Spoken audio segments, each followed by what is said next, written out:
Welcome to The Explainer. Today we're tackling an absolutely massive challenge in the enterprise IT world, and that is modernizing Oracle high availability. Oracle databases power some of the most mission-critical enterprise applications on the planet, right? So their continuous, uninterrupted availability is absolutely essential for business operations. But traditionally, keeping these systems highly available, it's been a massive headache. So today, we're going to break down this incredibly elegant, fully automated cloud architecture on AWS that literally fundamentally changes how we approach Oracle database resilience. Okay, let's dive into this. What exactly happens when your mission-critical Oracle database goes down?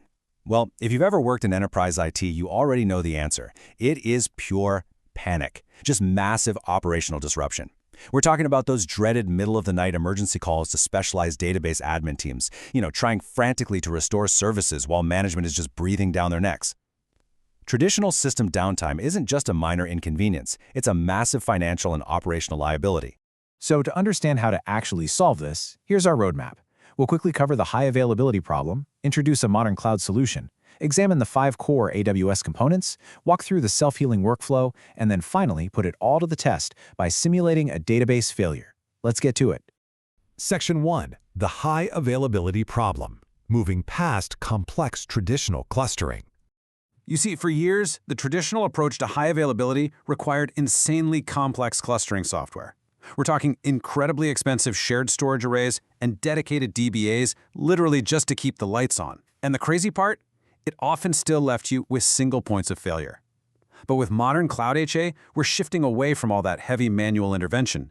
Instead, we're looking at automated setups, serverless orchestration, dynamic image updates, and true self-healing systems. It's honestly a night and day difference. Section 2. A modern cloud solution. Enterprise-grade availability without the complexity. Now, the crucial point of this entire setup is really captured right here in these metrics. This architecture delivers a 2 to 5 minute recovery time objective, or RTO. That means you bounce back incredibly fast and with the absolute latest Oracle host configuration. Furthermore, it achieves a near zero recovery point objective, or RPO, basically virtually no data loss. This happens through synchronous multi-AZ replication. This fundamentally changes the game for mission-critical operations. You also get perfect configuration consistency across any replacement instances, plus fully automated Amazon Machine Image or AMI management, which means no more manual patching of backup images. Section 3. 5 core AWS components, the dream team of AWS services, and this brilliantly illustrates exactly what we're working with. The absolute linchpin of this entire architecture is Amazon FSx for NetApp ONTAP, specifically deployed in a multi-AZ configuration. See, unlike standard block storage that's basically trapped in a single availability zone, FSxN multi-AZ replicates your data synchronously across 2 distinct availability zones, complete with automatic failover. So why is this so critical? Because when an EC2 instance fails and gets replaced, that brand new instance can immediately access the existing Oracle database files on this persistent shared storage. You don't have to waste precious hours restoring massive data sets from backups. It's just right there. Now, to actually make that storage accessible, the EC2 instances physically connect to the storage virtual machine endpoints using ISCSI multipath I/O. Think of it as essentially creating redundant data pathways. This setup utilizes both endpoints, meaning your Oracle data remains completely accessible even if an entire availability zone fails. And of course, a dedicated security group tightly controls this access, restricting inbound traffic strictly, and I mean strictly, to your Oracle EC2 instances. Section 4. The self-healing workflow. Event-driven orchestration. Let's look at how this builds into an entirely automated pipeline. It's like a domino effect. Step 1. AWS Backup captures the complete state of your Oracle EC2 instance, creating a new AMI. Step 2. Amazon EventBridge instantly detects that this backup is complete. Step 3.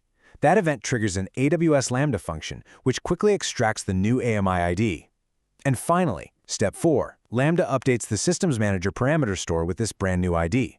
This incredibly dense, rapid sequence of serverless orchestration dynamically prepares the absolute latest image configuration, so it is constantly, always ready for deployment.